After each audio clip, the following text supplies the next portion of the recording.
মনোবীক্ষণ polyclinic, চিকিৎসার জগতে এক দশক। এখন এখানে সব বিষয়ে ডাক্তারবাবু একসাথে তলায়। ফোন করুন 7477999515 এই নম্বরে। ধেয়ে আসছে রেমাল। সুন্দরবন লাগোয়া এলাকায় সকাল থেকে আকাশ মেঘলা, বৃষ্টি হচ্ছে, সেই সঙ্গে দমকা হাওয়া। মুর্শিদাবাদ জেলাতেও এর প্রভাব পড়তে শুরু করেছে। সকাল থেকেই মেঘলা আকাশ, তার সাথে চলছে ঝোড়ো হাওয়া।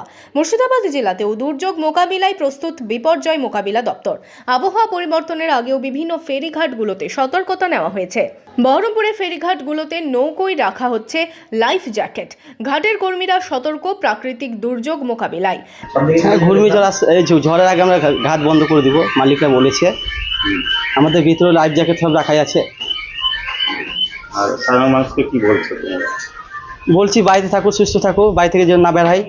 সব মালিকের ব্যবসা করেছে, জ্যাকেট ম্যাকেট করে সব রেখেছে।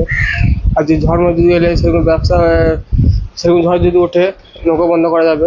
জেলা বিপর্যয় মোকাবিলা দপ্তরের পক্ষ থেকে জানানো হয়েছে, আবহাওয়া খারাপ হলে জেলার ফেরিঘাটগুলি বন্ধ করে দেওয়া হবে। বিপর্যয় মোকাবিলায় 20 জনের এনডিআরএফ টিম ও 10 জনের রাজ্য বিপর্যয় মোকাবিলা দপ্তরের কর্মী আসছেন। দুর্যোগ মোকাবিলায় প্রস্তুত জেলা বিপর্যয় মোকাবিলা দপ্তর।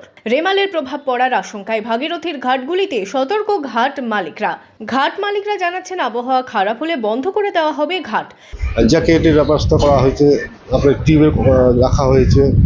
আর বাড়ি থেকে বিশেষ করে বলে দেওয়া হয়েছে যে আজকে এই দিনটা পর্যন্ত একদম যাতে পরিস্থিতি একটু খারাপ হলেই আমরা নৌকা বন্ধ করে দেবো, এরকম